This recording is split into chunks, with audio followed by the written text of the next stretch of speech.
तिन्ही ग्रुपमध्ये आपल्या चिपळूण तालुक्याचं नव्हे अशा खंडामध्ये आपलं नाव बोलणाऱ्या चिपळूण तालुक्यातल्या डॉक्टर म्हणून इथं परिचय असणाऱ्या सौ मनीषा गोपीचंद वाघमारे त्यांचा नागरी सत्कार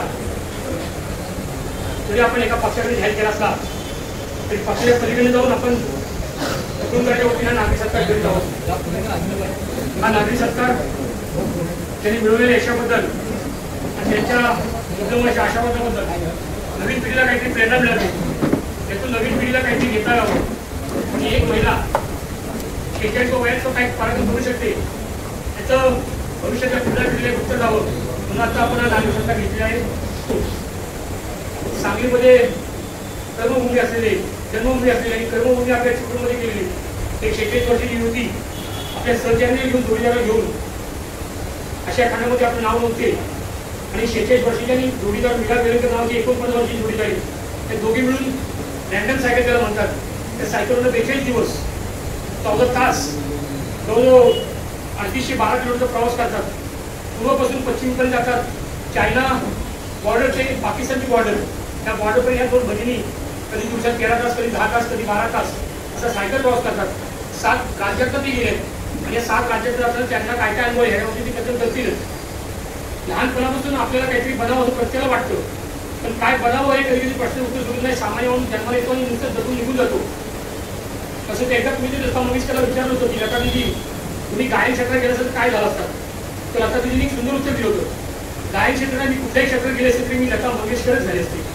तसं मनीषा त्यांना लहानपणी त्यांच्या मनात विचार असेल मोठे पण डॉक्टर व्हायचं आहे, पण डॉक्टर नाही झालं तर काय म्हणतो मनीषाने आपल्या मनात सांगितलं असेल डॉक्टरची मी होणारच, पण मी अशा काळातली सायकल सम्राज्ञी म्हणून नाव देईल की त्यांनी आज साध्य करून दाखवले। आणि त्यासाठी जोरदार टाळ्या आपल्या मनीषांच्या घ्यायला पाहिजे। टाळ्याला कमीची लोक पाहिजे कारण त्या मोदीने अजून चिंतेवर नाही काही वाजवला, तर टाळ्या जोरदार वाजल्या पाहिजे त्या मनीषांनी। आणि त्यांच्या बेंगलोर मधील वेलणकर या मीराबाई वेलणकर आपल्या भाऊकडच्या साहित्य सगळे येतात आणि त्यातून त्यांनी चौकशी केली की चिपळूणमध्ये साहित्याची ऑफिस असं कोण अग्रेसर आहे, तर चौकशी करताना कळलं मनीषांचं नाव त्यांना समजलं आणि त्यांनी सर विचारलं आपल्याला त्याचं सायकल म्हणून समजून पण जसं सुविधा काळ जो सायकल चालवलेला सुविधा काळ मला वाटतं डिसेंबर ते फेब्रुवारी असतो, परंतु त्यांनी त्या काळात सायकल चालवली तो सुविधा काळ नव्हता। खरंतर अनेक संघर्ष करायला लागले, पण जिद्द होती की मी शेवटपर्यंत जाणार आणि ती जिद्द पुरी करत 42 दिवस त्या 2 महिन्यांनी रँडम सायकल चालवत अनेक राज्यातला प्रवास करत त्या राज्यात त्यांना आलेले अनुभव अरुणाचलमध्ये त्यांना इतकं सुखद अनुभव आला की माणुसकी काय असेल त्याला ते दर्शन घडलं। एक मुलगा 7 देणारे पती परमेश्वर ते सगळं पूर्ण आलं आणि तो पूर्ण आलेले योग त्यांचं मला वाटते गिनीज बुकामध्ये नोंद झाली नाही अजून त्याचं पत्र मला वाटतं मॅडम येणार असेल ते पत्र अजून त्यांचं यायचे गिनीज बुकात, पण चिपळूण तालुक्याने महाराष्ट्रामध्ये एशिया खंडामध्ये अशा प्रकारचा फरक करणारे या 2 महिला आपल्याला भाग्य भेटले की चिपळूणमध्ये महिला डॉक्टरची प्रॅक्टिस करतात, त्यांचा सत्कार करण्याचं भाग्य आपल्या चिपळूणकरांना लाभलंय आणि ते भाग्य आजचा दिवस तो आहे, त्यासाठी आपण त्यांचा सत्कार करतो। आता या आजच्या कार्यक्रमाला गांभीर्य ओळखून एक व्यक्ती आपल्या चिपळूणमध्ये एशिया खंडामध्ये अशा खंडामध्ये आपल्या सहकार्याला घेऊन आपलं नाव बोलते त्याचा सार्थ अभिमान आम्हाला असला पाहिजे। अनेक पुरस्कार येतील जातील, पण हा पुरस्कार त्यांना वेगळा वाटला पाहिजे कारण ज्या चिपळूणमध्ये मी कर्मभूमी मानली त्या चिपळूणमध्ये मी माझ्या आयुष्याचं पुढे ध्येय संपूर्ण ध्येय मी उचलून देणार आहे, त्या चिपळूणमधून माझा सत्कार झालाय ही जाणीव त्यांना असेल आणि म्हणून आपण आजचा सत्कार करतोय।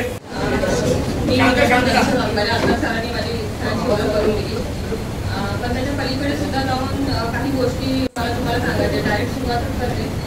आपण जेव्हा लहानपणी असतो तेव्हा बरेचसे छोटे छोटे खेळ खेळत असतो, वॉकिंग, रनिंग, सायकलिंग, काय प्रत्येकाने सायकलिंग करतो। मला नाही वाटत असं कोणाचं की त्याने सायकलिंग कधी केली नाही। बऱ्याच वर्षानंतर गॅप पडतो, कॉलेजमध्ये थोडंफार स्कूलमध्ये वगैरे आपण करतो आणि नंतर बऱ्याच वर्षाच्या गॅपनंतर बरेच जण सायकलला हातच घालतो। माझी सुरुवात सायकलिंगची अशीच झाली, मुलाला सायकल शिकायची होती म्हणून त्याला सायकल शिकवली पाहिजे, त्याच्याबरोबर मला 2 व्हीलरवरती जायला लागायचं का तर सेफ्टीसाठी आपल्याकडे ट्रॅफिक भरपूर आहे। 2 व्हीलरवरती जायच्यापेक्षा आपण पण सायकलिंग सुरू करू म्हणून मी 30 वर्षानंतर सायकल हातात घेतली, एक साधी सायकल घेतली आणि सायकलिंगचा प्रवास माझा सुरू झाला। सुरुवातीला 5 किलोमीटर 10 किलोमीटर आणि चिपळूण इतकं छोटं आहे ना, आजूबाजूला सगळे घाट आहेत, तुम्हाला माहितीच असेल। मग त्याला आज शिरगावपर्यंत जाऊन आलो, अरे वा पोखरीपर्यंत जाऊन आलो, एक घाट चढायचा, परशुराम घाट चढायचा, इकडे कामते घाट चढायचा, फार माझ्या वाटायला लागले हा घाट चढायचा तो घाट चढायचा। त्याच्यातून चिपळूण सायकलिंग क्लबच्या लोकांची ओळख झाली आणि मग तो प्रवास पुढे कसा गेला आणि ते व्यसन कसं लागलं हे माझं मलाच कळलं नाही। मुलगा पण माझ्याबरोबर सायकलिंग करायचा, सगळ्यात मोठं अचिव्हमेंट असतं आपला कुमारली घाट चढणे. कुमारली घाट चढायला अगदी सगळेजण केओकेची तुम्हाला माहिती आहे, सेटिंग ऑफ कुमारली म्हणून सायकलिंग क्लबची एक स्पर्धा होती आपल्याकडे, खूप फेमस स्पर्धा आहे जगभरामध्ये. कारण एवढा मोठा घाट कुठेही लाभलेला नाही आहे तो चढण्यासारखा. त्यामुळे त्या निमित्ताने का आपण एकदा तरी कुमारली चढायचं असं मी ठरवलं होतं. आणि साध्या सायकलवरती रडत कडत कसं का होईना पण मी कुमारली टॉप सर केला. तो खूप मोठी अचिव्हमेंट होती. पंढरपूर वारी सायकलिंग क्लब आयोजित करतं. 240 किलोमीटर चिपळूणपासून पंढरपूर. पहिल्या दिवशी 100 किलोमीटर, दुसऱ्या दिवशी 140 किलोमीटर. 30-30 किलोमीटरचे ब्रेक घेत का होईना पण आम्ही ते कम्प्लीट केलं. पण जेव्हा आपल्याला वाटतं की नाही 240 किलोमीटर केले हा आकडा खूप महत्त्वाचा असतो, तेव्हा मग लक्षात येते की नाही आपण करू शकतो, काहीही करू शकतो. त्या दरम्यान कोरोना आला. कोरोनामध्ये खूपच तब्येत डाऊन आणि सगळं काय चालू होतं. पण ऑनलाईन योगाचं चालू होतं माझं काम आणि योगा सेशन ऑनलाईन सुरू असायचे. त्यामुळे योगामध्ये यूट्यूब आणि इंस्टावरती बघून हे आसन कर, ते आसन करत असं करत करत ती योगाची पण गोडी लागली. योगामध्ये अगदी लेवल 3 पर्यंत मी आसनं करायला सुरुवात केली. पण आपल्याकडे सर्टिफिकेट नव्हतं. विदाऊट सर्टिफिकेट तोपर्यंत डॉक्युमेंटेशन नाही, तोपर्यंत तुम्ही कुठे प्रॅक्टिस पण नाही करू शकत आणि कोणाची क्लास पण नाही घेऊ शकत. मग IMA जेव्हा प्रोग्राम घ्यायचे असायचे तेव्हा नाही वाटले की आपल्याकडे सर्टिफिकेट पाहिजे. सर्टिफिकेटसाठी ऑनलाईन सगळं अवेलेबल होतं. मोदी स्कूल ऑफ योगामधून मी YTT 400 yoga teacher training course 200 आवर्सचा असतो तो कम्प्लीट केला आणि इंटरनॅशनल योगा टीचर बनले. त्यामुळे मनाची जिद्द तर होती, कॉन्फिडन्स खूप होता. कॉन्फिडन्स लेवल जरा खूपच हाय वाढली होती योगामुळे आणि आपण काहीही करू शकतो हे माझं खूप चांगलं लक्षात आलं असतं. कुठलंही काम हातात घेतलं तर ते 100% पूर्ण करायचं, मग ते काहीही असेल. ही एक सवय मूळचीच मला आहे. त्याच्यामुळे मग 200 kilometre BRM, 300 kilometre BRM, 400 kilometre Audax club म्हणून पॅरिसचा क्लब आहे. त्या फ्रान्सच्या अंडर जगभरामध्ये सगळे इव्हेंट्स घेतले जातात. त्याच्या अंडर येतो ऑलॉक्स इंडिया. त्याच्या अंडर येतात आपले सगळे क्लब्स. म्हणजे सपोजची कोकणातला आपला सह्याद्री रनिंग असेल, पुण्याचे आहे क्लब्स, मुंबईचे आहे. त्यामध्ये ठराविक अंतर दिलेलं असतं. त्या अंतरासाठी मग 300 किलोमीटर दिले. 300 किलोमीटर तुम्हाला 21 तास दिले असतात. सकाळी 5 ला सुरू झाले की रात्री 1 ला ती राईड संपते. तेवढ्या वेळात ते तुम्हाला कव्हर करायचं असतं. टोटली अनसपोर्टेड राईड असते ती आणि काही प्रॉब्लेम झाला तर तुमचं तुम्ही मॅनेज करायचं असतं.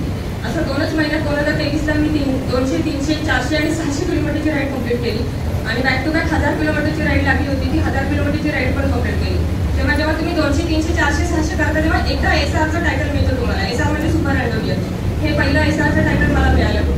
नंतर लक्षात आलं की अरे आपण ज्या रडत खडत सायकलिंग केली किंवा रडत खडत BRM केलं नाही, ते आपण फास्ट केलं पाहिजे किंवा खूप आपल्यामध्ये प्रगती घडवायला पाहिजे म्हणून पुन्हा ती सिरीज मी सुरू केली आणि 1 वर्षामध्ये ट्रिपल SR बनले. म्हणजे 1 वर्षामध्ये 200, 300, 400, 600 किलोमीटर 3 वेळा केलं. ते 3 वेळा प्लस 1000 किलोमीटर असं करणारे मी पश्चिम महाराष्ट्रातली एकमेव महिला आहे. त्यानंतर 1200 किलोमीटरचे 1000 किलोमीटर केल्यानंतर 1200 किलोमीटर म्हणून एक प्रकार असतो. 1200 किलोमीटर त्यामध्ये 90 तास असतात. 90 तासामध्ये दिवस रात्र 4 दिवस 3 रात्र तुम्हाला ती राईड कम्प्लीट करायची असते. 90 तासामध्ये फक्त 3 तास झोपायला मिळाले, प्रत्येक रात्री 1 तास.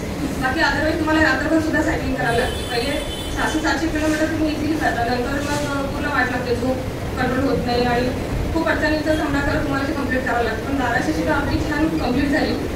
साधारण 1.5 वर्षाचाच हा प्रवास आहे की 1.5 वर्षामध्ये एवढी मोठी अचिव्हमेंट झाली. कारण LRM कोणी करत नाही, 1200 जनरली कोणी करत नाही. आणि 25 सायकलिंग क्लब बरोबर सगळे सह्याद्री रँडोमियरच्या अंडर राईड्स कम्प्लीट झाल्या. प्रत्येक रायडरचं एक स्वप्न असतं 1200 झाल्यावरती की आपण काश्मीर टू कन्याकुमारी करायला पाहिजे.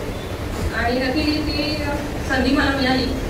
मीरा वेलणकर म्हणून आहेत बेंगलोरच्या, त्या काही कामाने चिपळूणला आल्या होत्या. मग त्या स्ट्रॉंग रायडर गेले 10 वर्ष झाले शोधत होत्या. तर चिपळूणमध्ये फिमेल स्ट्रॉंग रायडर म्हणून त्यांना माझं नाव कळलं.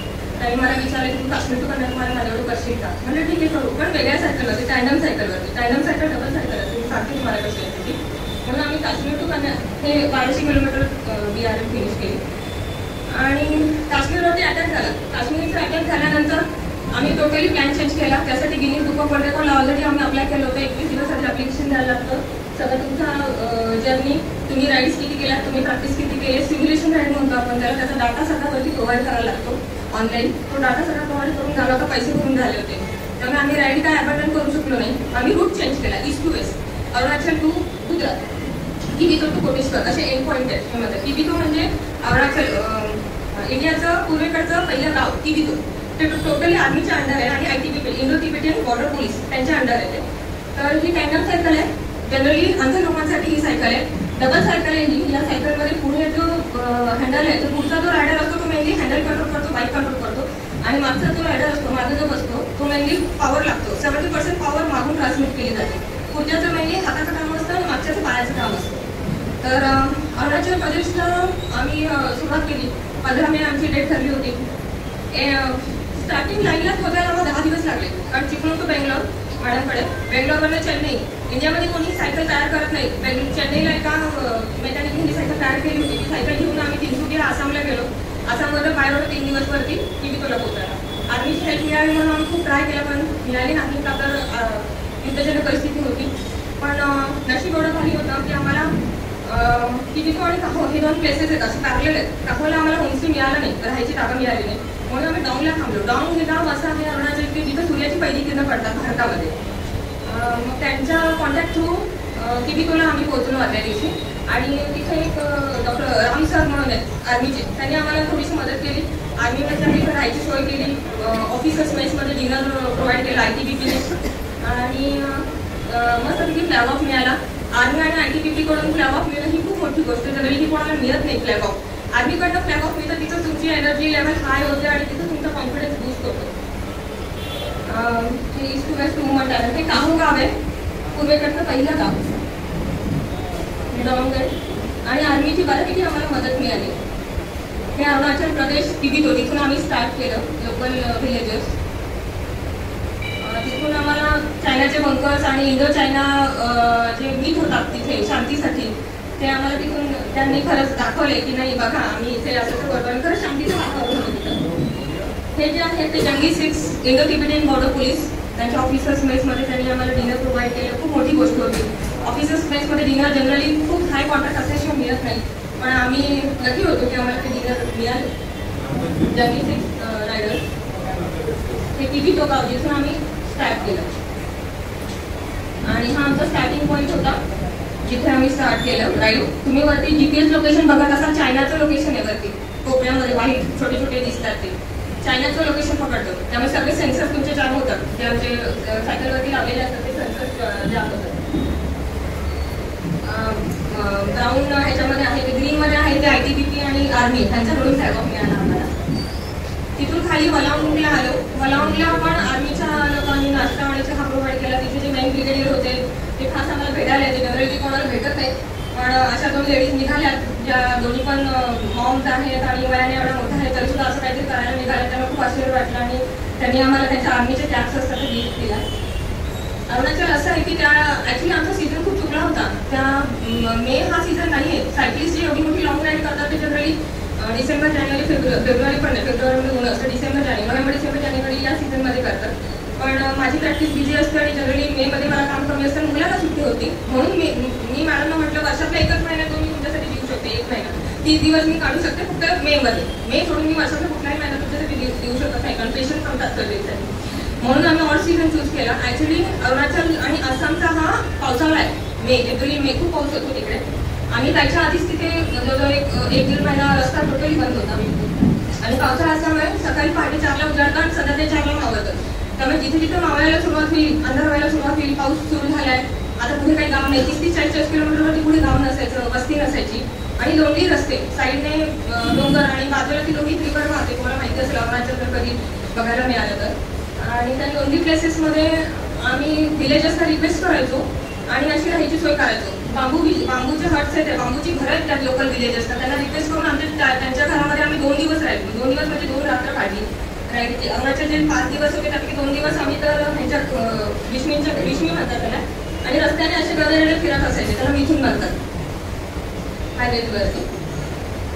आणि हे ब्रिजेस होते तिथले जिथून आम्हाला सायकल चालवता यायची नाही, सायकल हातात धरून जायला लागायचं नाही. मोठे मोठे ब्रिज त्या लोहित रिव्हरवरती असायचे आणि सायकल हातात धरून जायला लागायची बऱ्याच वेळेला. तिथे कल्चर आम्ही खूप चांगलं अनुभवलं. रस्ते खूपच खराब होते, लँडस्लाइड्स खूप व्हायच्या पावसाळा असल्यामुळे. बऱ्याच वेळेला चिखलातनं आम्हाला सायकल काढायला लागायची आणि बराच प्रॉब्लेम यायचा.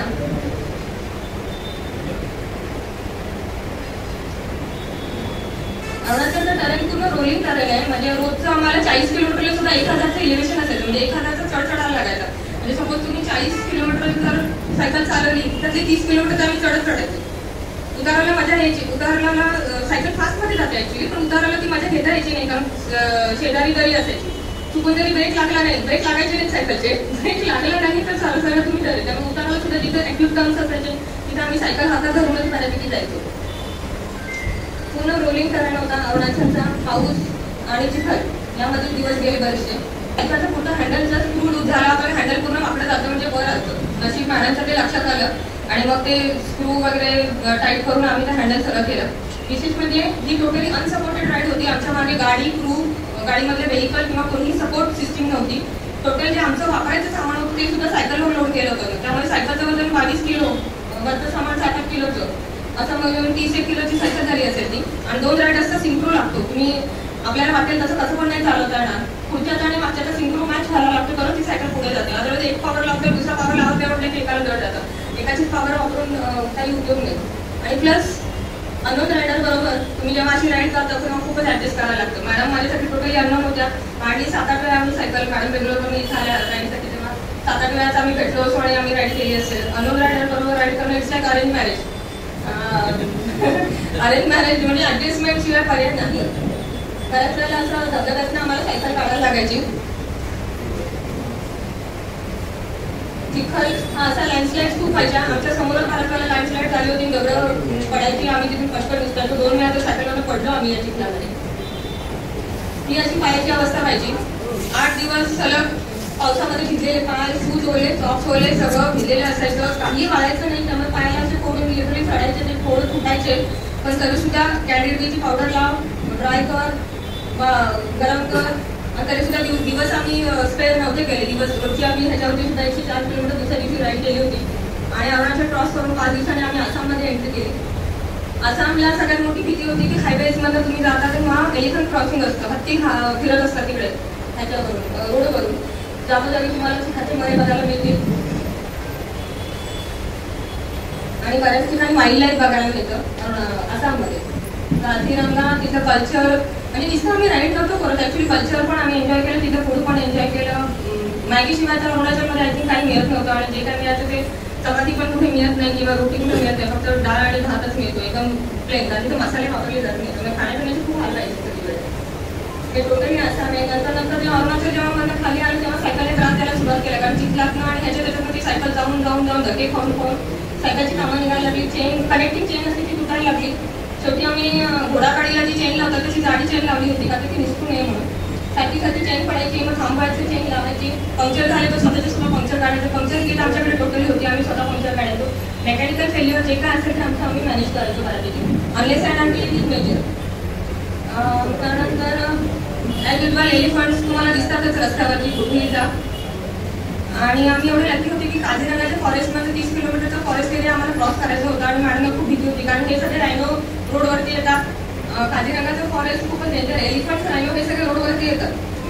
पण लकीली आम्ही 5 वाजेपर्यंत तरी काझीरंगा फॉरेस्ट पूर्ण क्रॉस केलं होतं आणि दुपारी 3-3:30च्या दरम्यान जवळ 6 रायनो आम्हाला दिसले. लोक पैसे घालून रायनो बघायला जातात. आम्हाला इझिली रस्त्यावरून रायनो बघायला मिळाले, वाईल्ड एलिफंट बघायला मिळालं.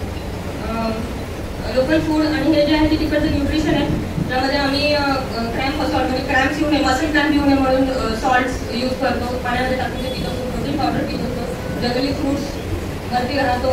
तिथलं लोकल फूड लिची असं ह्याच्यामध्ये फेमस आहे. ते क्रॉस करून आम्ही बिहारमध्ये एंट्री केली. बिहारचं लोकल फूड एन्जॉय केली. मखाण्याची शेती इंडियामध्ये कुठेही बघायला मिळत नाही, मखाण्याची शेती पण बिहारमध्ये आम्हाला बघायला मिळाली. 3-4 जिल्ह्यामध्ये तिथे मखाण्याची शेती होती. पण बिहार आणि युपी हे सगळे रिस्की एरियाज आहेत, तिथे तुम्ही 6 नंतर राईड करू शकत नाही. जे भेटायचे ते सांगायचे नाही, निश्चय पाहिजे की मत राईड करू. जनरली लँग्वेजचा प्रॉब्लेम आम्हाला अरुणाचलमध्ये यायचा, पण पुढे हिंदी मोस्टली चालून राहायचं. बिहार खूप खराब आहे असं ऐकलं होतं, पण एवढं खराब आम्हाला नक्कीच नाही वाटलं. जी काही लोक गरीब लोक असायची त्यांना खूप मजा वाटायची, त्यांना खूप कौतुक वाटायची की 2 बायका, एक तर बायकाच दिसायचे नाही कुठे रोडवरती, आणि 2 बायका असं काहीतरी करतात म्हटलं त्यांना खूप मजा वाटायची किंवा ते एवढी मदत करायची. या ठिकाणी आमचा क्रँक कुठला होता आणि क्रँकला ॲल्युमिनियम वेल्डिंग करायचं होतं. जनरली मेटल वेल्डिंग सगळीकडे मिळतं आणि जनरली आम्ही हायवेजमधून जाताना ट्रकवाले आणि ट्रकवाल्यांची रिपेअरची शॉप्स असतात. लोकल सायकलची शॉप्स नसतात किंवा एवढ्या सायकलची रिपेअरची दुकानं कुठेही मिळायची नाही. त्यामुळे आणखी आम्ही शोधून या मुलांकडून ॲल्युमिनियम वेल्डिंग क्रँकला करून घेतलं होतं, कारण वेल्डिंग कुठेही मिळत नव्हतं. मेटलच्या वेल्डिंगमुळे तो पार्ट खराब झाला तर पुढे सायकलच गेली नसते, त्यामुळे आम्ही ॲल्युमिनियम वेल्डिंग आम्ही शोधून लोकल मुलं थांबायची, मदत करायची. ते चाटा होते, त्याच्याने पण आम्हाला तर चेन जेव्हा लूज व्हायची तेव्हा ती माझी शॉर्ट करायला लागते. शॉर्ट करून परत तोडायची. तर त्याचे हाफ क्रँक असतात, हाफ जे असतात ते कुठे मिळायचे नाही, ते रिपेअरची कामं आम्हाला सारखी करायला लागायची आणि हा क्रँक क्रँक जो सायकलचा मेन पार्ट असतो तो नेमका तुटला, त्यामुळे खूपच प्रॉब्लेम झाला. त्यामुळे लक्षात आलं की बाबा ही सायकल आता पुढे चालणार नाही. आम्हाला 1,500 किलोमीटर झाले होते, सायकलचे खूप इश्यू झाले होते, सायकलचे पहिये वेडेवाकडे झाले होते. म्हणजे क्रँक मिळेल म्हणून आम्ही पूर्णियाला गेलो बिहारला. 40 किलोमीटर आम्ही डी रूट होऊन गेलो, म्हणजे तो पूर्णिया हा पार्ट आमच्या रूटमध्ये येत होता, त्याच्यात आम्ही 40 किलोमीटर एक्स्ट्रा राईड करून तिकडे गेलो. पण तरीसुद्धा आम्हाला तो क्रँक मिळाला नाही. शेवटी एका लोकल शॉपमध्ये दुसऱ्या सायकलचा क्रँक त्यांनी बसून लावला, त्यामुळे पहिल्या आधी पिछे झाले. पुढच्या आणि मागच्याचे पहिये सिंक्रो पाहिजे, तर तो सिंक्रो नव्हता, पुढे मागे होते. पण तरीसुद्धा आम्ही त्याच्यावरती 300 किलोमीटर केले. कारण आम्ही जी सायकल बुक केली होती ती मुझफ्फरपूर बिहारमध्ये येईपर्यंत 3 दिवस लागणार होते. त्यामुळे 300 किलोमीटर करून आम्ही शेवटी नवीन सायकल आम्हाला हे रवी म्हणून आहेत, त्यांनी कानपूरवरून आणून दिली, पुणा टू कानपूर, आणि कानपूरवरनं बाय रोड त्यांनी आम्हाला एका दिवसात मुझफ्फरपूर बिहारला डिलिव्हरी दिली. नवीन सायकलचं नाव ठेवलं मसफली. मसफली म्हणजे फ्लाइंग पिजन, उडणार कबूतर, डान्सिंग कबूतर. आणि खरंच नवीन सायकल चांगली साथी. ह्याची चाकं बघितलं तर तुम्ही थोडीशी जाड आहेत चाकं. त्या आधीच्या सायकलचे चाकं छोटी होती, स्मॉल होती, पण ती स्पीडला चांगली असतात ती चाक. पण अरुणाचल आणि आसामच्या टरेनमध्ये ती अजिबात टिकली नाही, किंवा तो टरेन खराब होता म्हणून ती लवकर डॅमेज झाली सायकल, किंवा ती वेट घेत नव्हती. ही सायकलची चाकं खूप जाड आहेत, त्यामुळे ही वेट चांगलं घ्यायला लागली, वजन चांगलं घ्यायला लागले. नाही म्हटलं तर टोटल 170 किलोचं वजन, आमच्या दोघींचं वजन प्लस एवढं सगळं वजन असं त्या सायकलवरती लोड होता. त्यामुळे मोठे टायर, मोठी ट्यूब असं ते समोर पुढे मॅनेज झालं. तर मग ना प्रॉब्लेम हे जे तिथं सोयाबीन खूप पिकतं, आणि ही जी कोठारं दिसतं ती धान्याची कोठार आहे, तिथल्या छोट्या छोट्या हट्स ज्या दिसतात ते. बिहारमध्ये हे छठ पूजा करताना आपल्याकडे तुळशी वृंदावन असतं, तिकडं प्रत्येक जण आपल्या नावचं तुळशी वृंदावन तिथे घेऊन जातात, नदीच्या कडेला ठेवतात, आणि दरवर्षी ते छठ पूजेमध्ये पूजा करतात. असं करता आम्ही युपीमध्ये एंट्री केली. उत्तर प्रदेशला कुशीनगरची एंट्री आहे. कुशीनगर म्हणजे भगवान गौतम बुद्धांचं महाबली देवान प्लेस येते, त्यामुळे अशा युनिक प्लेसेस बघायला मिळतात. असंही आपण आयुष्यात कधी युपी आणि बिहार बघायला जाणार नाही, आपण काही ठराविक प्लेसेस बघतो. पण जनरली आम्ही अशा प्लेसेसमधून गेलो आहे जिथे जनरली कोणी टुरिस्ट जात नाही. आणि अयोध्या आमच्या रूटमध्ये नंतर मॅडमने ॲड केलं होतं, कारण अयोध्या रूटमध्ये आहे हे मला अजिबात माहिती नव्हतं. 3-4 दिवस आधी कळलं अरे आपला रूट अयोध्यावरनं जातोय. आम्ही रोज एक काम असायचं, रोज संध्याकाळी राईड संपली की फ्रेश झाल्यावरती दुसऱ्या दिवशीचा मॅप बघायचा, गुगल मॅपवरती ठरवायचं कुठला रूट चांगला आहे, कुठे जायचं, किती किलोमीटर कव्हर करायचं, तिथं राहायची जागा आहे का. लेडीज असल्यामुळे प्रत्येक वेळेला सेफ्टी इश्यू, आणि प्रत्येक वेळेला राहायला मिळेल का, खायला मिळेल एवढंच टेन्शन असायचं. दर दुपारी 2 वाजले की मला टेन्शन असायचं आता राहायचं कुठे. त्यामुळे रोज बुकिंग करायचं, प्लेसेस शोधायचं, ते हॉटेल चांगले की आहे की नाही, आणि तिथे राहायला मिळणार की नाही, हे आम्हाला टेन्शन असायचं. अयोध्याला गेलो. अयोध्याला रामलल्लाचं दर्शन घ्यायला आम्हाला की हे अयोध्या आहे टोटली, त्यामुळे टँडमवरनं अयोध्या करणाऱ्या आम्ही टीव्ही अरुणाचलमधून अयोध्यापर्यंत आम्ही ठरलो पहिल्या. त्यानंतर आग्रा होतं, आग्राची प्लेस होती, Agra Taj Mahal. TV to Arunachal Pradesh to Agra हा एक आमचा रेकॉर्ड होता, उकाचा वर्ल्ड अॅट्रॉसिटी असोसिएशनचा अजून एक रेकॉर्ड, एम्बेडेड रेकॉर्ड होतो आम्ही गिनीजमध्ये, ईस्ट टू वेस्टमध्ये. त्या रेकॉर्डसाठी सुद्धा आम्ही अप्लाय केलं होतं. आणि तो रेकॉर्डच्या आग्र्याला पोहोचण्याच्या साधारण हे ऊन खूप होतं उत्तर प्रदेशमध्ये, 46-47 टेम्परेचर्स असायचे. त्यामुळे आम्ही लिटरली 11 वाजता थांबून जायचो, मंदिरात बाहेर असं थांबून जायचो, आणि 4 वाजता परत राईड सुरू करायचो. आग्र्याला साधारण 30-40 किलोमीटर उरले असतील तेव्हा एक ॲक्सिडेंट झाला. 2 व्हीलरवाल्याने मागणं ठोकलं आम्हाला, मला पायाला लागलं, मॅडमना हाताला पायाला लागलेलं. मॅडमला फ्रॅक्चर, एल्बो फ्रॅक्चर, ते हे बघत असाल तुम्ही, एल्बो फ्रॅक्चर झालं होतं. त्यामध्ये आमचे 2 तास गेले. सायकलचं बरंच नुकसान झालं त्यामध्ये. ऍक्सिडेंट म्हणजे राईड करतोय आपण, पण ऍक्सिडेंट हा म्हणजे अनबिलिव्हेबल होतं, किंवा ऍक्सिडेंट होऊ शकतो अशी कल्पनाच होती आम्हाला. पण ऍक्सिडेंट झाला, आता काय करायचं, रडत बघते ते पॉईंट नंतर आम्हाला त्याच दिवशी आग्राचा रेकॉर्ड कम्प्लीट करायचा होता, कारण तो त्या दिवशीचा रेकॉर्ड होता, आणि 30-40 किलोमीटर उरले होते. हे असा हात घेऊन आणि लागलेल्या अवस्थेत सुद्धा आम्ही ते 30-40 किलोमीटर कम्प्लीट केले. रात्री 11:30ला आम्ही ताजमहलला पोहोचलो, आउटर ताजमहलला, आणि तिथे फोटो काढला. त्या दिवशी आम्ही आमचा रेकॉर्ड कम्प्लीट केला. एक्सरे वगैरे आणि मेडिकल जे काही इमर्जन्सी होती ती आम्ही दुसऱ्या दिवशी हँडल केली. स्वतः डॉक्टर असल्यामुळे ऑब्व्हियसली मी गोळ्या वगैरे टॅब्लेट्स वगैरे मॅडमना दिल्याच होत्या, मी स्वतः टॅब्लेट्स खाल्ल्या होत्या. त्यामुळे हे ताजमहल आहे, हा एक रेकॉर्ड आमचा त्या दिवशी कम्प्लीट झाला. 2713 किलोमीटर हे ताजमहल आहे. आणि ॲक्च्युली इथे काही तिथे मीडिया कव्हर व्हायचा, न्यूज पेपरमध्ये न्यूज यायच्या. टँडमवरनं अशा लेडीज चालत म्हटलं की सगळे स्वतः रिपोर्टर येऊन थांबलेले असायचे रोडवरती. आसाममध्ये दिब्रुगडला मीडिया त्यांनी खूप काही कव्हर केलं होतं. त्यांनी 11 स्टेटमध्ये आमची न्यूज दिली होती, आणि त्यांना मी स्पेसिफिकली सांगितलं होतं की आमचा रूट महाराष्ट्रातून जात आहे, त्यामुळे तुम्ही महाराष्ट्राच्या न्यूजपेपरला ही न्यूज द्या. आणि त्यांनी न्यूज दिली होती महाराष्ट्राला. तीच एक काही महाराष्ट्रात न्यूज आली असेल, अदरवाईज बाकी इतर स्टेट्समध्ये सगळीकडे न्यूज आली, म्हणजे Arunachal, Assam, West Bengal, Bihar, UP, आग्र्याच्या पेपरमध्ये ही न्यूज आली होती. नंतर आम्ही राजस्थानमध्ये एंट्री केली. तिथे बर्ड सँच्युरीज आहेत, पक्षी संग्रहालय आहेत. पण आम्हाला लकीली आमच्यासाठी जर काही पक्षी प्राणी रोडवर यायचे असे आम्हाला ते पक्षी पण रोडवरच दिसले. मॅडमची खूप इच्छा होती आतमध्ये जाऊन आपण बघूया म्हणलं आपल्याला काही तेवढा वेळ नाही म्हणून आम्ही रोडवरच येणार असेल ते पक्षी वगैरे आम्हाला दिसायचे. ॲज युजल पहिल्या सायकलचे आमचे जवळजवळ 15 दिवसात 12 पंक्चर झाले होते. चिकन नेकला आम्ही अडकलो होतो. चिकन नेक म्हणजे आसाम आणि वेस्ट बेंगॉलची बॉर्डर. चिकन नेक तिथं सगळ्यात जास्त क्राईम होतात आणि तिथले पोलीस आम्हाला सरळ सांगायचे की इथे अजिबात थांबायचं नाही, तुम्ही आयदर 20 किलोमीटर अलीकडे थांबायचं किंवा पलीकडे थांबायचं.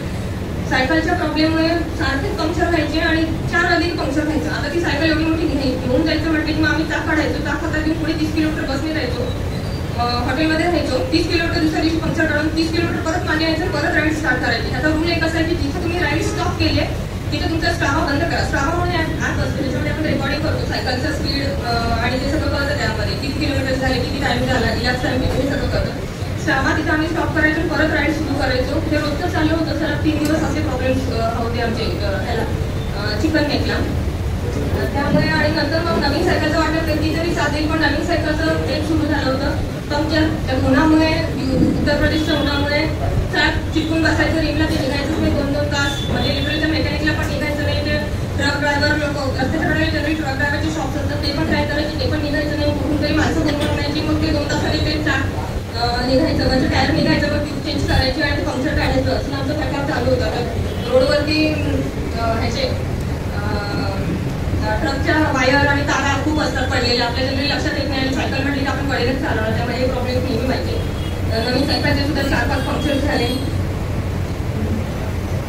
UP, उत्तर प्रदेश, राजस्थानच्या पुढे तुम्हाला ओम टेम्पल म्हणून एक प्लेस आहे. ओम टेम्पल जरी माहिती नसेल कोणाला, पण हे टेम्पल आहे तिथे ओम आकाराचं टेम्पल आहे. हे ओम आकाराचं टेम्पल आहे, महादेवाचं मंदिर आहे. 12 ज्योतिर्लिंग ॲट अ टाइम तिथे तुम्हाला बघायला मिळतात. 2022 साली आय थिंक त्याचं 22 ते 24 साली उद्घाटन झाले त्याचं. जगातली एकमेव ओम आकाराचं खूप मोठं टेम्पल आहे. जगातली एकमेव योगा युनिव्हर्सिटी आहे तिथे. योगी आदित्यनाथ यांनी हे बांधलेलं ओम आकाराचं टेम्पल आहे. 12 ज्योतिर्लिंग, त्याचे पण दर्शन आम्हाला मिळालं. हे सगळे टेम्परेचर इतकी जास्त होती की आम्हाला थांबायला लागायचं. राजस्थानमध्ये एंट्री केल्यावर असं वाटलं चला आता 800 किलोमीटर झाली तर पटकन फिर पण नाही. आणि ऊन वारा पाऊस सगळं सहन करून झालं होतं. ऊन वारा आणि राजस्थानमध्ये एंट्री केल्यावरती ओपन लँड, आजूबाजूला झाडं नाही, डोंगर नाही, काही नाही, वारं सुटायचं आणि पूर्ण हेडविंड, पुढून वारं यायचं. पुढून वारं आल्यामुळे आम्हाला बऱ्याच वेळेला त्या हेडविंडमुळे सायकल पुढे जायची नाही. रोजचा जो 16-17 स्पीड असायचा तो आमचा अगदी 10-11-12वरती यायचा आणि खूप रोलिंग टर्न असायचं. त्यामुळे हेडविंड सुरुवातीला पहिल्या दिवशी आम्ही 100 किलोमीटर केलं, दुसऱ्या दिवशी लिटरली 4 वाजता आम्ही राईड स्टॉप केली. फक्त 60 किलोमीटर जाते म्हटलं आता पुढे जाण्याच्या पॉईंट किती ताकद लावायची, ताकद जाऊन कंटाळा यायचं, सायकल पुढेच जायची. त्यामुळे वारा सुरू होता. त्याच्यानंतर 2 दिवस पाऊस सुरू झाला. धोधो पावसात सायकल चालवली. म्हटलं आता तरी चांगलं होईल, पण नाही. 5व्या दिवशी 15 किलोमीटर झाले आणि परत सायकलचे प्रॉब्लेम सुरू झाले. माझ्या बॉटम ब्रॅकेटची त्याची कॅप गेली आणि परत सायकल इश्यू, परत राईड स्टॉप करा, सायकल टेम्पो करा, त्या टेम्पोमध्ये ती सायकल घाला, पुढे 30-40 किलोमीटर गाव असेल तिथे जायचं, सायकल रिपेअर करायची, परत आणायची आणि परत राईड स्टार्ट करायची त्या पॉईंटपासून. हे असं सगळं आमचं चालू होतं. हे बॉटम ब्रॅकेटची कॅप आहे ही कुठेच मिळत नाही. वेअर झाली होती. तर आम्ही म्हटलं की काय होतं हे सगळं. नाही, तुम्ही जसं काम करते तसं तुमचं शरीर काम करते, तसं सायकल पण रोज काम करते. रोज जर ती सायकल 100 आणि 150-150 किलोमीटर चालत असेल तर हे तर ऑब्व्हियसली होणार आहे. हे पलीकडचे दिसतात, हे त्याच्याकडे म्हशी, गुजरातमध्ये खूप म्हशी तुम्हाला बघायला मिळतील. ॲक्च्युली ग्रॅज्युएट मुलगा आहे तो पण म्हशी सांभाळतो. तो त्याच्या म्हशीची किंमत 8 लाख 10 लाख. तो म्हटलं आमच्या इकडे म्हशीची किंमत खूप आहे का, तर ज्याच्या घरी घरात ती देखणी म्हैस असेल, म्हणजे म्हटलं खूप दूध देते का, नाही, तिच्या रूपाची किंमत असते.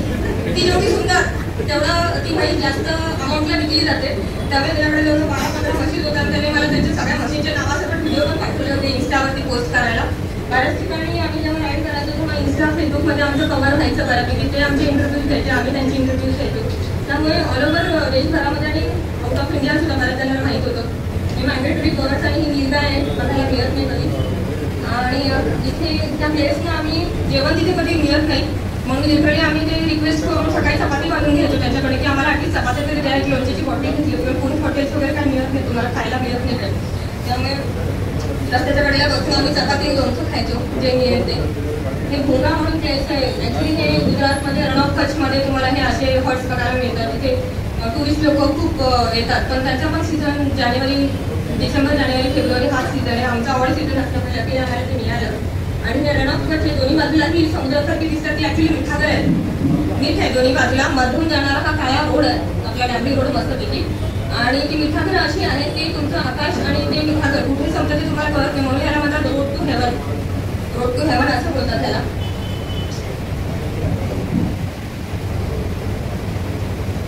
रोड टू हेवन बघायला रण ऑफ कच्छमध्ये खूप सारे लोक आहेत. मोदीजींनी रण ऑफ कच्छ डेव्हलप केलेलं आहे. टेंट सिटी आहे तिथे. जनरली तिथे सीझनला टेंट्स लावले जातात आणि त्या टेंट्समध्ये खूप सारे टुरिस्ट येतात ती मिठागर आणि ते सगळं एक्सपिरियन्स करायला, गुजरातचं कल्चर. पण आमचा रूट जो होता तो 50 किलोमीटर वाचण्यासाठी जनरली सगळे साठी भुज मार्गे जातात. पण भुज मार्गे खूप हेवी ट्रॅफिक असतं, खूप ट्रक्स असतात. त्यामुळे भुज मार्गे न जाता आम्ही डोलावीरा मार्गे गेलो. डोलावीरा आणि रण ऑफ कच्छ. सुरुवातीला रण ऑफ कच्छमध्ये जाताना तुम्हाला छान वाटतं, फोटो व्हिडिओ छान वाटतं. पण उन्हाळ्याचे दिवस होते, ऊन खूप होतं, वरून तळपतं ऊन आणि समोरचं दिसणारे ते व्हाईट रिफ्लेक्शनचा डोळ्याला नक्कीच त्रास होतो. 4 व्हीलरवरनं फिरायला ठीक आहे, पण 2 व्हीलरवरनं ह्याच्यावरनं सायकलवरनं तुम्हाला ते बरंच डिफिकल्ट जातं. आणि सुरुवातीला माझ्या वाटते, पण नंतर नंतर कंटाळा येतो की अरे हे संपते की नाही, असं वाटतं खरंच आपण स्वर्गात चाललो का काय. म्हणून याला म्हणतात रूट टू हेवन. आणि त्यानंतर आम्हाला रूट टू हेवन हे नाव देणारा पार्क म्हणून एक आहे, तो पण भेटला. शेवटच्या दिवशी 110 किलोमीटर रोडले होते. आपल्या दिवशी रन सिटीमध्ये आम्ही पंक्चर काढलं होतं मागच्या चाकाचं. तरीसुद्धा हा शेवटचा दिवस आहे आमचा, तरीसुद्धा सायकलचं पुढचं चाक पंक्चर झालं नेमकं त्या रनमध्ये. तिथं कोणीही नसतं. प्रत्येक वेळेला पंक्चर झाली की सायकल ॲक्टिव्ह करायची, त्याच्यावरचं सामान काढायचं, पुढचं चाक काढायचं, पंक्चर काढायचं. ॲज युजल टायर चिकटलं होतं आणि ते पंक्चर व्हायला आम्हाला 2 तास लागले त्या रनमध्ये. एका माणसाने मदत केली, त्याला पण ते निघत नव्हतं, त्याने 4 माणसं बोलवली. तेव्हा कुठं ते शॅम्पू बिंपू लावून ते निघालं. पाणी होतं तिथे आजूबाजूला, मग बॉटल्स ते, आणि पाणी बऱ्याच वेळेला मिळत नाही तिथे, कारण 30-40 किलोमीटर तुम्हाला पुढे आणि मागे काहीही मिळत नाही रण ऑफ कच्छमध्ये. आणि फायनली आम्ही कोटेश्वरला पोहोचलो, जो आमचा एंड पॉईंट होता पाकिस्तान बॉर्डर. कोटेश्वर टेम्पल आहे तिथं, महादेवाचं टेम्पल आहे. तिथं आम्ही जवळजवळ 110 किलोमीटर केल्यानंतर रात्री 9:40ला आम्ही कोटेश्वरला पोहोचलो. तिथे पण टाईम स्टॅम्प कॅमेराने तुम्हाला फोटो घ्यायला लागतो. इंडियाचा फ्लॅग आम्ही कॅरी केला होता. आणि तुम्ही बघत असाल ते पुढचं चाक ते पंक्चर आहे परत. तर शेवटच्या 110 किलोमीटरला सुद्धा आमचे 3 पंक्चर झाले. शेवटच्या 3 किलोमीटरला ते पंक्चर झालं होतं जे काय होतं ते कोटेश्वर टेम्पल आणि मायग्रेटरी बर्ड. तर ही एवढी सगळी एनर्जी, ऊर्जा, कॉन्फिडन्स येतो कुठनं? योगा प्रॅक्टिस. तर मी योगा प्रॅक्टिस करते. जनरली 2 वर्ष झाले योगा प्रॅक्टिस चालू आहे. आणि योगामध्ये मेडिटेशन करता आणि तुम्ही आसनं करता आणि स्वतःवरती जे काम करता, बेसिकली स्वतःवरती काम करणं. तुम्ही काही करा, सगळेजण काम करतात, आपल्या फील्ड असतं, प्रत्येकाचं प्रोफेशन असतं, पण स्वतःसाठी काय करतात? 24 तासापैकी 1 तास जेव्हा तुम्ही स्वतःसाठी देता, मग तुम्ही योगा म्हणा, वॉकिंग म्हणा, रनिंग म्हणा, तुमचा जो काही छंद आहे, मग पेंटिंग असेल, वॉटेवर जे काय असेल, तुम्ही स्वतःसाठी 1 तास द्या, जेणेकरून तुम्ही प्राऊड फील कराल स्वतःवरती खुश राहाल. आपण खुश राहिलो की सगळं जग खुश दिसतं किंवा सगळं जग छान दिसायला लागतं. एवढी मोठी राईड केली आम्ही, 42 दिवस 14 तास लागले आम्हाला, पण दोघीही कधीही निगेटिव्ह बोललो नाही. बायका म्हणून एकमेकीने क्रिटिसाइज केलं नाही. तुझं हे चुकायचं, तिचं पण चुकायचं, माझं पण चुकायचं, पण आम्ही ॲडजस्ट करून घेतलं. अरेंज मॅरेज मी म्हटल्याप्रमाणे. आणि ॲडजस्टमेंट ही चालूच होते. बडबड व्हायची, सगळं व्हायचं, पण ठीक आहे, ॲडजस्टमेंट केल्याशिवाय पर्याय नसतो. आणि निगेटिव्ह कधीही बोलायचं नाही, कारण माहिती आहे निगेटिव्ह बोललं की आपलंच मन खराब होणार. आपण एवढा दूर आलोय, आपली फॅमिली कॉम्प्रोमाइज करून आलोय, आपलं सगळं फील्ड, मेडिकल फील्ड आणि सगळं घरचं सगळं सोडून जेव्हा आपण येतो तेव्हा कम्प्लीट करणं हे एकच आमच्याकडे एम असायचं. त्यामुळे लकीली आम्ही दोघीही तशाच आहोत. म्हणजे मीरा मॅडम मॅडमचं सुद्धा कौतुक करायला पाहिजे, कारण फ्रॅक्चर हात होता त्यांचं, तरी सुद्धा त्यांनी पुढचे जवळजवळ 1300-1400 किलोमीटर कम्प्लीट केले त्यांनी पण. आणि त्यांचा रोज ताप यायचा, त्यांना रात्री दुखायचा हात, मग मी लोशन लावून द्यायचे, टॅब्लेट्स द्यायचे, रोज बँडेज बांधायचं, टाईप बांधून ठेवायचं, तरी सुद्धा आम्ही ती राईड पूर्णपणे कम्प्लीट केली.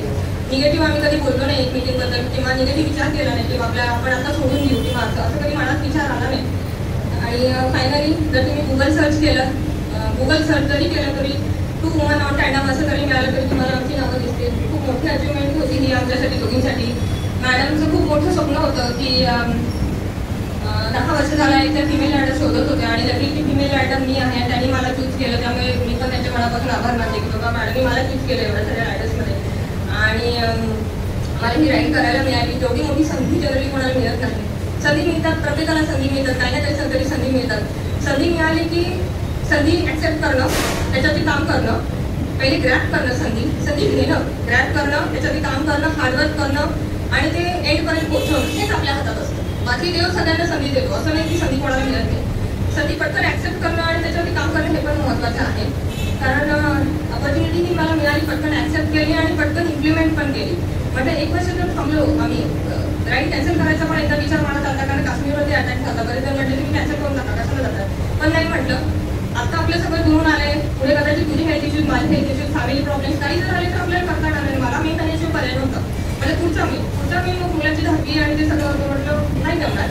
मग आता आले तर आपण करून रिकाम होऊ म्हणून आम्ही दोघीही गेलो आणि आम्ही पूर्ण राईड कम्प्लीट केली. हे आमचं वर्ल्ड सायकलिंग असोसिएशनचं सर्टिफिकेट आहे, Guinness book of world record. हे तुम्हाला मुद्दाम दाखवते मी की का म्हणतो आपण आम्ही ह्याला. सायकलिंगच्या बाबतीत जे गिनीज वर्ल्ड रेकॉर्ड होतात ते 3 प्रकारेच होतात. सायकलिंगच्या बाबतीत जर कुठला रेकॉर्ड करायचा असेल तर तुम्हाला उका थ्रूच जायला लागतं. वर्ल्ड ऑटो सायकलिंग असोसिएशन थ्रूच तुम्ही गिनीजला जाता.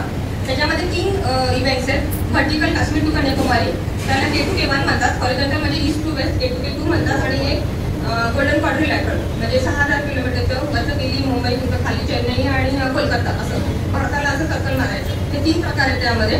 आणि वेगळी सायकल जेव्हा काही आपल्या तसं तरच ते रेकॉर्ड होतात, पण जनरली तुम्हाला उका थ्रूच जायला लागतं. उकाचं फायनल सर्टिफिकेट आम्हाला आलेलं आहे आणि गिनीजसाठी पैसे करून आम्ही अप्लाय केलेलं. ते सर्टिफिकेट यायला थोडीशी लेंदी प्रोसेस आहे, खूप त्याला वेळ लागतो. आणि बाकीचे जे गिनीजचे सर्टिफिकेट्स मिळतात, म्हणजे सपोज केक केला, मोठं रांगोळी काढली, काय केले, ते डायरेक्ट ऑफिशियल्स असतात. त्याला ऑफिशियल अपॉइंट करतात. ते ऑफिशियल्स तुमच्यावरती येऊन वॉच ठेवतात आणि मग ते तुमचं व्हेरीफाय करून घेतात. आमच्या बाबतीत टोटली अनसपोर्टेड राईड असल्यामुळे ऑफिशियल्स कुठलेही नव्हते. मागे जी गाडी होती, मागे गाडी नव्हती, टोटली अनसपोर्टेड राईड होती. आमच्याकडे स्ट्रावाचे रेकॉर्डिंग असतात. रोजच्या रोज ते रेकॉर्डिंग करून राईड स्टॉप करून रोजच्या रोज तुम्हाला टॅग करायचो आम्ही. आणि GPS लोकेशनचे फोटोज रोजच्या रोज आम्ही घेतो, सकाळी आणि संध्याकाळी जेव्हा राईड स्टॉप करतात. त्यामुळे GPS लोकेशनवरून तुम्ही कुठे आहात ते असं आम्हाला ट्रॅकिंग करत राहायचे. Final take home message, success is 1% luck. त्यामुळे आपण म्हणू शकत नाही बाबा ती लकी आहे, तिच्याकडे खूप पैसा आहे म्हणून ती करते, नाही. 2% टॅलेंट, 20% टीम प्लेअर आणि 77% नेव्हर गिव्हिंग अप. हे सगळ्यात महत्वाचं आहे. काही जरी झालं तरी आपण सोडायचं नाहीये, हातात घेतलेलं काम सोडायचं नाही. Never giving up and that's what we did. We never give up. त्यामुळे आमची ही राईड अगदी खूप छान पद्धतीने कम्प्लीट झाली. बेसिकली 2 बायका 50 दिवस एकत्र राहणे हा सुद्धा एक मोठा वर्ल्ड रेकॉर्ड आहे. कारण 2 बायकांचं एकतर पटत नाही. जनरली ही राईड जी केली जाते ती मेल रायडर बरोबर केली जाते. फिमेल्स ज्या करतात, मोस्टली मेल रायडरच्या बायका असतात, मिक्स पेअरमध्ये करतात किंवा मेल करतात.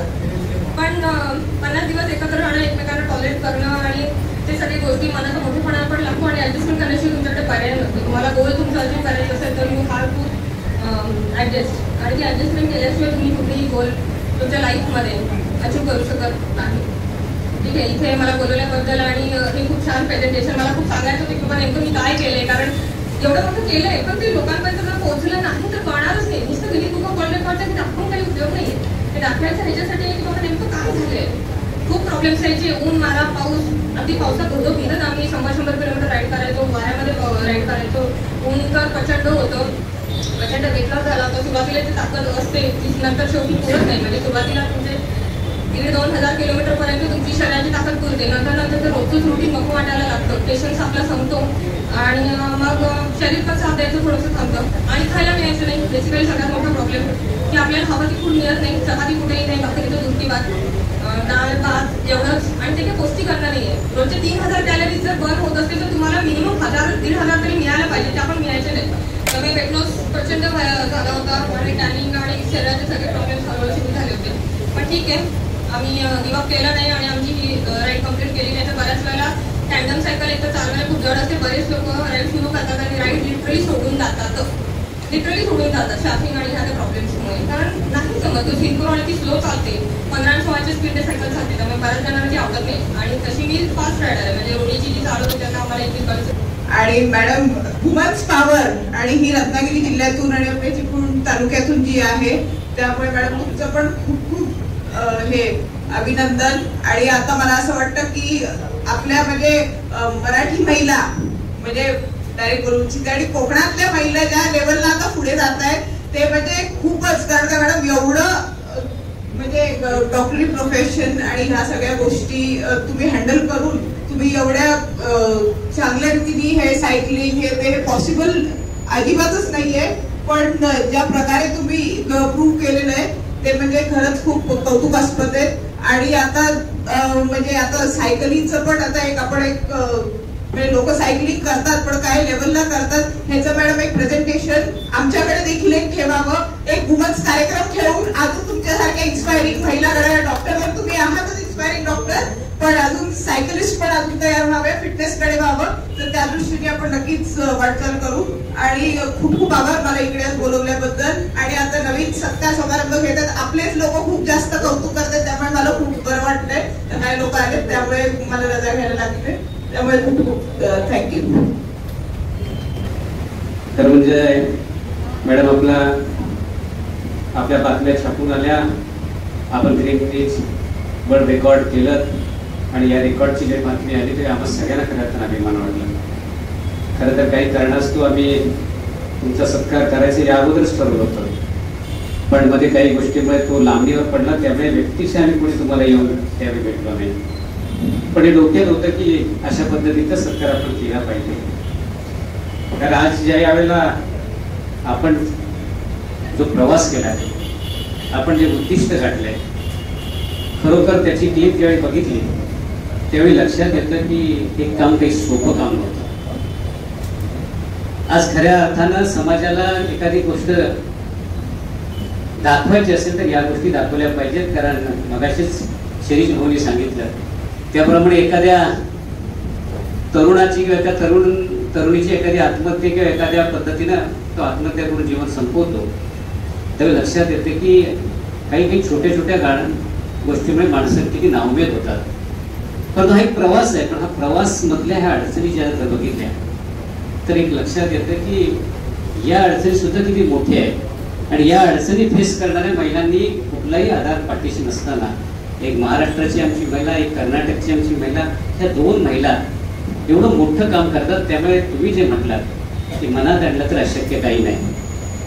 आज त्यासाठी तुमची मेहनत आहे, तुम्ही करत असलेला योगा आहे आणि त्याचबरोबर एक जिगर आहे. ही जिगर आज खऱ्या अर्थानं समाजामध्ये नव्या पिढीसाठी जागृत करण्यासाठी आज दाखवण्याची गरज आहे. आज एक गोष्ट या ठिकाणी जाणवली की आपण सायकलिंगचा प्रवास केला, त्याला कालावधी पण फार मोठा नाही, 2 वर्षाचा कालावधी आपण मध्ये एवढी मोठी अचिव्हमेंट करताय. ठीक आहे की आपण एखादी गोष्ट करत असतो, शौक म्हणून करत असतो, पण शौक म्हणून करत असताना ही गोष्टीची सवय लागणं, हॅबिट होणं आणि त्यातून एवढं मोठं रेकॉर्ड होणं. आणि हे काम खरोखर मी सांगितलं की तुम्ही या क्षेत्रात नाही, आज मोठ्या मोठ्या क्षेत्रात जेव्हा अनेक मोठी यशस्वी होतात त्यावेळी त्यांची इच्छाशक्ती किती दांडगी असेल किंवा त्यांची परिस्थितीवर मात करणारी त्यांची धडक किती मोठी असेल हे आज फक्त केलं. कारण आपण कुठल्याही बाकीच्या क्षेत्रात काम करत नाही. आपण वैद्यकीय क्षेत्रात काम करत असताना या क्षेत्रात गेला तरी एवढी मोठी भरारी घातली. जगात ज्यावेळी मोठ्या माणसांची आपण नावं घेतो आणि मोठी माणसं एवढी मोठी का झाली, खरं म्हणजे ती प्रेरणास्त्रोत तुमच्यासारख्यातून आम्हालाच पाहायला मिळालं. आणि खरं आम्हाला अभिमान वाटतो की आम्हाला त्यातून खऱ्या अर्थानं दिशा मिळण्याची आज गरज आहे आणि ती मिळाली. माझ्यासारख्याला तर आज सांगितलं तर निश्चितपणे करेल की तुम्ही जे मगाशी सांगितलं की आपल्याकडे कुठली गोष्ट करण्यासाठी अशक्य नाही, फक्त संधी आपल्याला शोधता आली पाहिजे. आणि संधी शोधल्यानंतर ते संधीचं योग्य पद्धतीनं रूपांतर करण्यासाठी आपण मेहनत केला पाहिजे. निश्चित आपल्याला अपेक्षित असलेलं यश आपण गाठू शकतो. कारण आपल्यालाही कधी माहीत नसेल की आपण ग्रीनेज बुकमध्ये आपलं नाव कधी नोंदलं जाईल. म्हणून आज ह्या सगळ्या गोष्टीतून आज एक आपल्या खऱ्या अर्थाने ही प्रेरणा समाजासाठी नाही, तुम्हा आम्हासाठी आहे. आपण सगळ्या क्षेत्रात काम करत असतो, पण काम कसं केलं पाहिजे, किती चिकाटीनं केलं पाहिजे.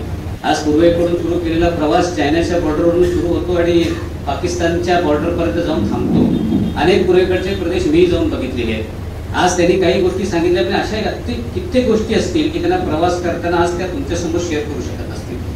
तर काही गोष्टी अशा आहेत की पूर्वेकडच्या भागामध्ये तुमचा स्टॅमिना इतक्या लवकर संपतो तर तिथं दिवसच मुळे 2:30-3 वाजता उजाडतो. म्हणजे आपल्याला जी सवय लागलेली असते शरीराला नेमकं उलट तिथं होतं आणि तिथं तुम्ही 10-11 नंतर तुम्ही काम करायचा स्टॅमिना राहत नाही आणि संध्याकाळी तिथं दिवस लवकर मावळतो आणि आपल्या शरीर प्रकृतीप्रमाणे आपल्याला 10-11 वाजल्याशिवाय तिथे झोप येत नाही. आणि 20-20 किलोमीटरवरचं हवामान बदलत असतं. 20-20 किलोमीटर मधल्या सगळ्या गोष्टी बदलत असतात. खाण्यापिण्याच्या बाबतीत त्यांनी काय केलं असेल ते मी म्हणजे बिलीव्ह करू शकत नाही. कारण एवढ्या सगळी एनर्जी राखणं हे खूप मोठं काम आहे आणि त्या भागातून हा प्रवास करणं हे सोपं काम आहे. ठीक आहे, ते डॉक्टर असतील काही असतील, पण शारीरिक वेदना त्यांना किती झाल्या असतील मानसिक ते स्ट्रॉंग होत्या, स्ट्रगल करत होत्या किंवा मानसिक त्यांची पॉवर होती म्हणून त्यांनी त्याच्यावरती विजय मिळवला. पण शरीराला त्या पद्धतीने ओढत घेण्याची ताकद त्यांनी मनामध्ये तयार केली म्हणून हे यश मिळालं. म्हणून मी माझ्यासारख्याला असं वाटतं की आपण सगळ्यांनी आपल्या मनातलं जी ध्येय आहे त्याच्यावर जर ठाम राहिलं तर तुमचं शरीर काही कोणतीही गोष्ट तुम्हाला त्या ध्येयापर्यंत पोहोचवू शकते. आज हाच संदेश मला खरा अर्थानं आपल्या तुम्ही आम्ही सगळ्यांनी घेऊन जाणं गरजेचं आहे. खूप मोठा प्रवास करत असताना आपण खऱ्या अर्थानं आमचं नाव चिपळूणचं नाव आपण जगाच्या नकाशावर नेलं याचा आम्हाला जास्त अभिमान आहे. आणि निश्चितपणे या पुढच्या काळात आज आपण जे वर्ल्ड रेकॉर्ड केले त्याहीपेक्षा या पृथ्वी प्रदक्षिणाचं वर्ल्ड रेकॉर्ड ही आपल्या हातून घडेल. कारण तुमच्यात ते असलेली ऊर्जा आणि पॉवर बघतात आणि ज्या पद्धतीने जी सायकलची कंडिशन्स आहे त्या सायकलला ज्या पद्धतीने आपण हा प्रवास केलाय निश्चितपणे याच्यापेक्षा मोठा खडतीर गोष्ट या पुढच्या काळात तुम्हाला रेकॉर्ड अचीव्ह करायला म्हणजे कुठल्या अडचण येईल असं मला वाटत नाही. आज आपल्या शहरातल्या आम्ही सगळ्या भागातली मंडळी या ठिकाणी असलो तर या पुढच्या काळामध्ये आपल्याला आमचा हा अभिमान अधिक मोठा व्हावा, खूप उंचीवरती जावा यासाठी आम्ही सगळेजण आपल्या पाठीशी राहू. जिथं जिथं आमच्याकडून जे सहकार्य आपल्याला अपेक्षित आहे ते करण्यासाठी आम्ही हातभार लावू आणि आपल्या हातून अशाच प्रकारचे अनेक रेकॉर्ड हो. आमच्या शहराचं नाव, जिल्ह्याचं नाव, या राज्याचं नाव आपण अधिक उंचीवरती घेऊन जा एवढीच आपल्याला या ठिकाणी मी परमेश्वराकडून प्रार्थना करेन आणि आपल्याला पुढील कार्यासाठी सुयश चिंततो. आणि आपण जे काम करतात या सगळ्या कामाच्या पाठी ईश्वर आपल्याला अधिक शक्ती देऊ एवढी या ठिकाणी परत या ठिकाणी प्रार्थना करतो आणि पुन्हा एकदा संयोजकांचा आभार म्हणून थांबतो. धन्यवाद.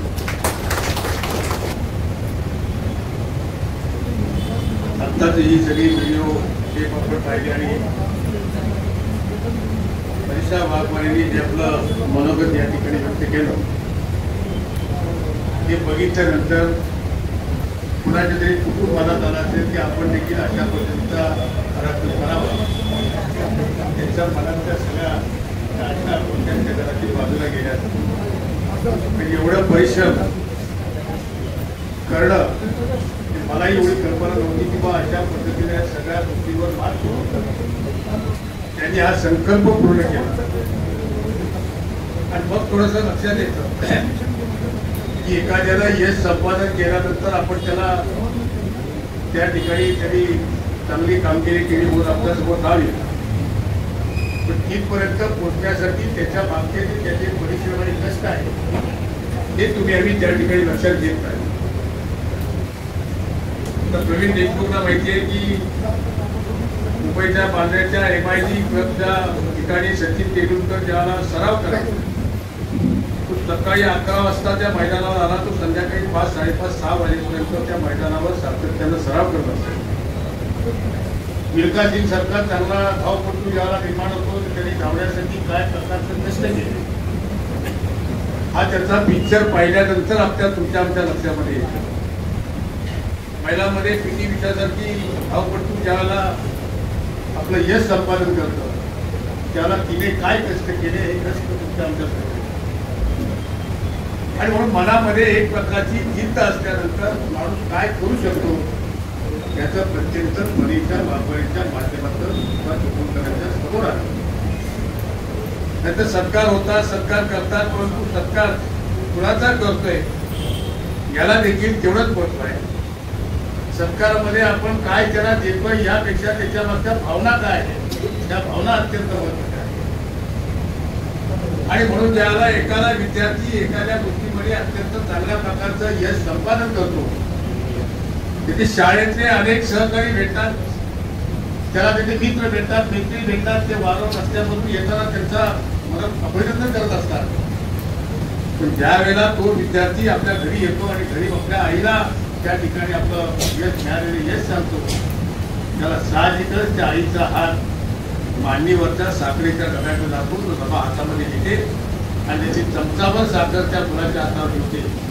मागचे सत्कार किती मोठे असले की आज या चिपळूणकरांनी तुमच्या कर्मभूमीमध्ये केलेला सत्कार हा त्या आईच्या साखरे इतकाच महत्वाचा सत्कार आहे आणि तो निश्चितपणे तुमच्या भावी आयुष्यामध्ये तुम्हाला चांगल्या प्रकारची ऊर्जा आणि चांगल्या प्रकारचा सपोर्ट त्या आशीर्वादातून मिळेल. आणि मगाशी प्रचंड यादवनी सांगितल्याप्रमाणे ज्याप्रमाणे तुम्ही चीनच्या बॉर्डरपासून पाकिस्तानच्या बॉर्डरप्रमाणे आज यश संपादन केला तसंच त्या ठिकाणी वरपासून खालपर्यंत किंवा सर्कलमध्ये सगळी राज्य कशी त्या ठिकाणी त्याच्यामध्ये येतील ही उमेद आणि ही जिद्द तुमच्यामध्ये या सरकारच्या निमित्तानं निश्चितपणे उभी राहील ही खात्री आमच्या मनामध्ये आहे की त्या ठिकाणी अन्य ठिकाणी तुमची जन्मभूमी असते तर आज तुम्ही आमच्या या ठिकाणी येऊन त्या कर्मभूमीमध्ये तुम्ही यश संपादन केला तुमच्यापेक्षा आम्हाला अत्यंत स्वाभिमानाची गोष्ट आहे. आमच्या तालुक्यामध्ये आमच्या शहरामध्ये अशा प्रकारच्या महिलेने यश संपादन केले आणि हे यश हे निश्चितपणे आणि हा सत्कार हा तुम्हाला निश्चितपणे चांगल्या प्रकारे प्रेरणा देत आहे. मी पुन्हा एकदा त्यांचं मनपूर्वक अभिनंदन करतो, त्यांना शुभेच्छा देतो आणि असंच यश तुमच्या याच्यामध्ये केवळ बिलकुल हा स्वाभिमान नाही तर आमच्या देशाला हा स्वाभिमान आहे. त्या देशामध्येच मला आणि तुमच्या या कष्टाच्या परिश्रमामुळं आमचं चिपळूणचं नाव आमच्या देशामध्ये गेलंय आणि त्या देशामध्ये त्याच्या पुढे नाव चिपळूण शहर कुठे आहे त्या अख्ख्या देशाला समजतं. ज्या ठिकाणच्या राज्यामधल्या बातम्या तुमच्या पेपरला आल्या असतील त्या ठिकाणी आमच्या चिपळूणचं नाव हे निश्चितपणे बातमीला आलेलं असेल. निश्चितपणे त्यामध्ये तुमचं नाव तुम्ही उज्ज्वल केलं हे आपलं मनपूर्वक अभिनंदन करतो आणि आपण सर्वांच्या वतीनं आपल्या भावी आयुष्यामध्ये आपल्याला मनपूर्वक शुभेच्छा देतो आणि आपली रजा घेतो. जय हिंद, जय महाराष्ट्र. कठोर परिश्रम आणि असामान्य ठिकाणी जोरावर जागतिक सायकलिंग जगात पूर्व ते पश्चिम अशी प्रदक्षिणा पूर्ण करून गिनीज बुकात आपले नाव नोंदवून चिपळूण तालुक्याच्या शेतकऱ्यात मानाचा पुरा लावलेला आहे. आपल्या या ऐतिहासिक यशामुळं केवळ आपल्या कुटुंबाची नव्हे संपूर्ण तालुक्याची नव्हे तर संपूर्ण महाराष्ट्र नाव देश विदेशात उज्ज्वल केलेले आहे. आपले धाडस प्रामाणिक प्रयत्न आणि अद्वितीय कामगिरीला हे मानपत्र देताना आम्हाला चिपळूणकरांना निश्चितच तुमचा अभिमान वाटत आहे. तालुक्यातील सर्व नागरिक आणि स्नेहवृंदांच्या वतीनं आपले मनपूर्वक अभिनंदन की भाई प्रशांतजी तुला विनंती करतो की आपल्या शिवसे मॅडमचा सत्कार करावा. त्याच्यानंतर केवले मॅडम आणि राधाताई शिंदे त्याच्यानंतर भेट होईल.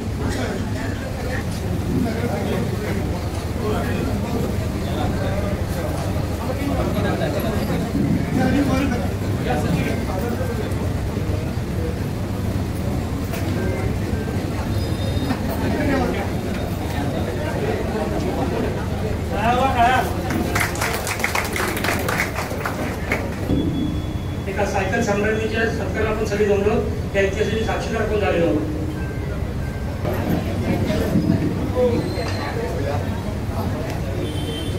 आता आपण सर्व महिलांच्या वतीने डॉक्टर जबले मॅडम, राधाई शिंदे, छाया खातू, पंकज मॅडम, कालके मॅडम, शिंदे मॅडम आणि त्याच्यानंतर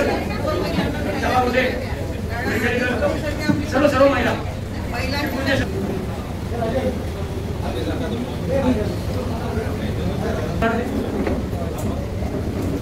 चिपळूण तालुका सुवर्णकर संघ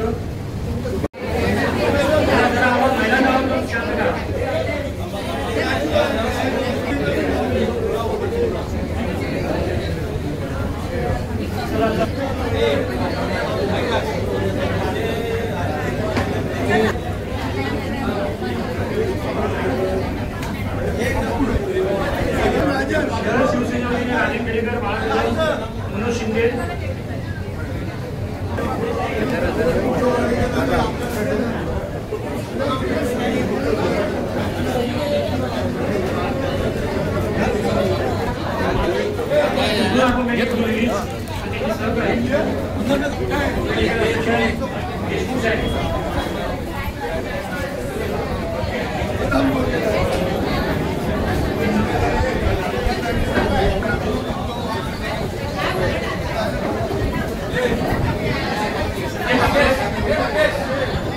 चिपळूण व्यापारी संघातर्फे या ठिकाणी त्यांचं अभिनंदन केलं जात आहे. या ठिकाणी सर्व या ठिकाणी उपस्थित आहेत.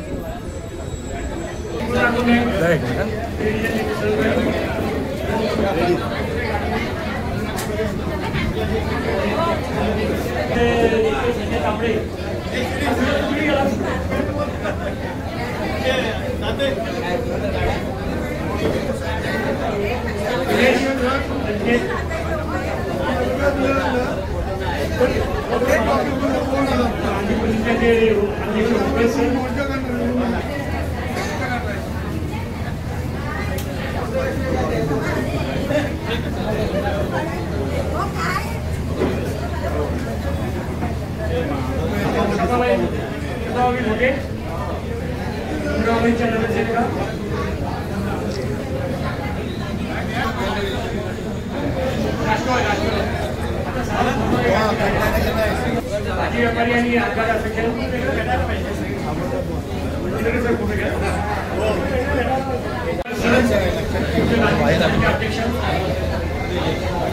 अध्यक्ष मुरला आर्टिकल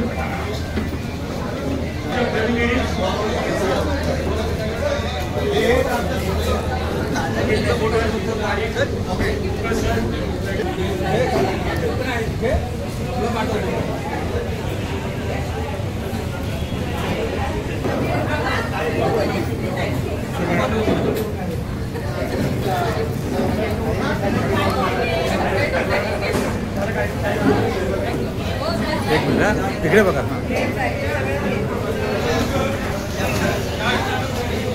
काका